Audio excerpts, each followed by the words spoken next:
Chronique du tout ira bien. Comment je suis devenue adulte.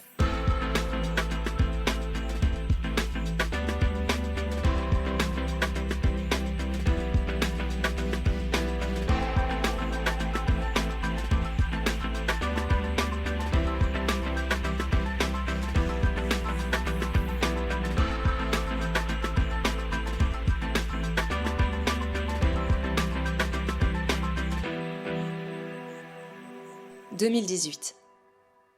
On est un dimanche matin. Alba est chez sa mère pour le week-end. Son téléphone sonne. C'est sa sœur. J'arrive pas à joindre maman. Bah c'est normal, elle est au cinéma. Elle a mis son téléphone sur mode avion, tu sais. Il est fréquent que le dit mode avion reste ensuite enclenché pendant des jours, voire des heures, mettant toute la famille en panique. Mamie est morte.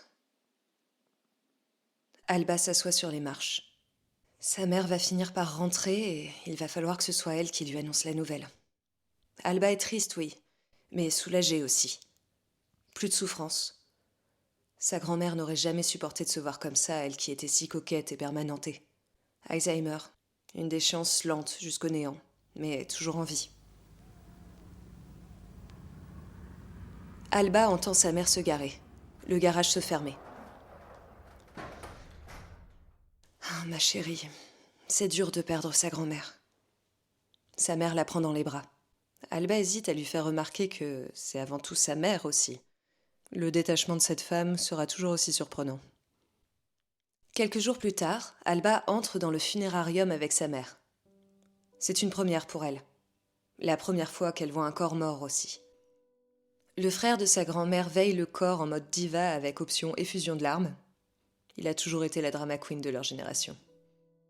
Alba et sa mère se mettent un peu en retrait. Un homme s'approche d'elle et se présente. C'est le diacre qui va s'occuper de la cérémonie. Il est là aussi pour accompagner les familles dans leur deuil. Sa mère se raidit et le salue avec son fluide glacial anticlérical. Il se tourne vers Alba qui pleure.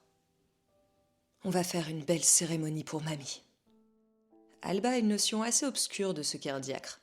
Et surtout, c'est chelou qu'il l'appelle mamie. Il enchaîne sans transition sur la mort de son fils dans un tragique accident et sur sa vocation de réception de la souffrance. Il comprend Alba. Il va l'aider à traverser cette épreuve avec mamie. Visiblement, Monsieur Diacre a trouvé sa brebis égarée. Sa nouvelle mission. Le truc, c'est que Alba n'a pas plus besoin que ça d'être aidée. Oui, elle pleure, mais Alba pleure toujours beaucoup et de façon très démonstrative. Et oui, elle est triste. Sa grand-mère est morte. Mais c'est pas la peine de s'alarmer outre mesure. Et puis il va vraiment falloir qu'il arrête de dire « mamie ». C'est gênant. Monsieur Diacre la rassure. Il va prendre soin d'elle. Mamie aurait été fière. Si Alba l'entend encore une fois dire « mamie » comme si c'était sa propre grand-mère ou qu'elle avait 5 ans, elle va se mettre à rigoler, c'est sûr. Et ça va être très inapproprié. Et ensuite, il va penser qu'elle a en effet besoin d'aide, mais psychiatrique cette fois. Heureusement, Monsieur Diacre se dirige enfin vers une autre personne pour récupérer sa douleur. « C'est un pervers, hein ?» dit sa tante de façon très sonore avec son flegme habituel. Alba ne l'avait pas senti arriver. Depuis combien de temps est-elle là, d'ailleurs ?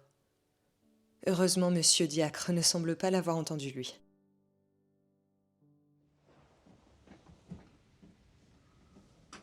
Il se rend ensuite avec sa mère, son oncle et sa tante dans un magasin de pierres tombales situé commodément juste à côté du funérarium. Le choix est vaste. Tombes en forme de ballon de foot ou gravées de raquettes de ping-pong. Sur l'une d'entre elles, une tondeuse apparaît en liseré doré. Pour les passionnés de jardinage, probablement. Des gravures de fleurs auraient peut-être été de meilleur goût. Comme quoi, mieux vaut bien choisir ses passions dans la vie parce qu'elles risquent de nous suivre un peu trop durablement. Quelques jours plus tard, la mère et la tante d'Alba retrouvent Monsieur Diacre pour la préparation de la cérémonie. « Mademoiselle Alba n'est pas avec vous ?» Elles échangent un regard. « Non, elle est retournée à Paris. » « Mais elle sera là pour la cérémonie. » J'ai pensé à plusieurs textes qu'elle pourrait lire en hommage à mamie. Personne ne sait comment il a eu l'info qu'Alba était comédienne, mais de toute évidence, il l'a eu. J'ai pensé à un chant en particulier. « Tiens, ma chandelle allumée ». C'est magnifique. Durant toute la suite du rendez-vous, la mère et la tante d'Alba ne pourront plus se regarder sous peine de partir en fou rire. La veille de l'enterrement, c'est la panique.